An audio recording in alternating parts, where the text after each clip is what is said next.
What a day it's been. Already taking notes in real time. All eyes on the White House as President Donald Trump and the Japanese Prime Minister go head-to-head on dollars and defense. Big questions loom at this hour, not the least of which, could President Trump change the course for Japan's Nippon Steel's blocked bid to buy U.S. steel?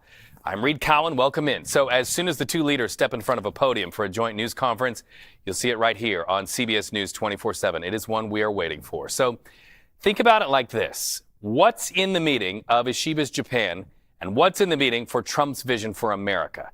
This we know. Mr. Ishiba has been hunkered down with his advisors for a week, preparing for that very big meeting. We're talking about strategy, the big issues, how much Japan pays for its own defense, and what more can Donald Trump squeeze out of Japan to get that nation to pay more for its own security. So here's what the president had to say just a moment ago. We will be discussing North Korea and many other things. We'll be spending pretty much the day, but that's always a topic. Mr. President, have you changed your mind about the sale of U.S. Steel? No, I think we're going to be discussing that today. No, I haven't, and I hear we'll have some pretty good information on that. That's our Ouija Jang asking that question. CBS News Chief White House correspondent Nancy Cordes joining us now. All eyes on that U.S. Steel bid. We know that President Biden put his foot in the door and said no. It looked at the time like President Donald Trump was with Biden on that, which is sort of rare, right? But now it seems like there's a little bit of an opening, Nancy. That's right. Donald Trump is always somebody who likes to make a deal. So let's see what the Prime Minister of Japan has to offer him in that meeting that is going on right now, Reed. He has argued that steel is something that is so important to be made in the United States by U.S. companies, but U.S. Steel itself has argued that it is going to have to lay off American workers if they don't get this all-important cash infusion from Nippon Steel, a Japanese company. So the fact that President Trump told Ouija there that it's still up for discussion is really notable. It is notable, especially given the fact that we have a president who was just voted in overwhelmingly by Americans on an America First agenda. Do you think those layoffs is how he's going to, if this does get through, and we don't know that it's going to get through, is how he's going to have to sell it to the American public?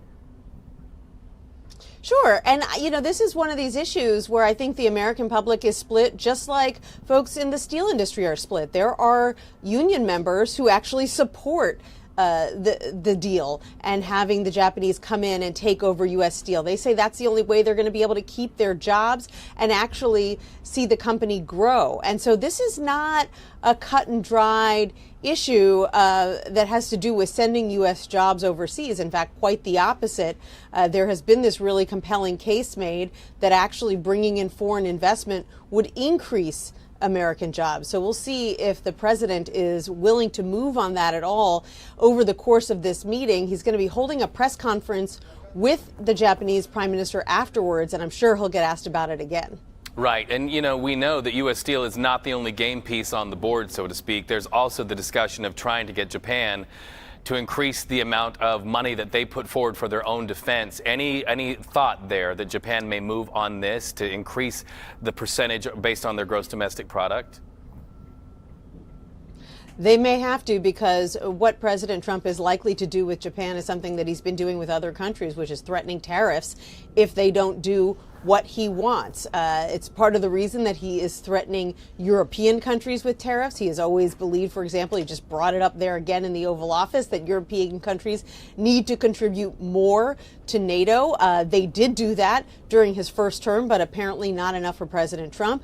And so it's not surprising that that is a line item on the list of things to be discussed in the Oval Office today. They'll also be talking, Reed, about China. This is something that both Japan and the U.S. Share concerns about Chinese influence in the region. The U.S., as you know, has already gone ahead and slapped some tariffs, new tariffs on Chinese goods, and the Chinese have retaliated. And that creates concerns for other countries in the region who worry that if there's a trade war, that will mean higher prices for them as well. So we're likely to hear coming out of that meeting more about that topic, too.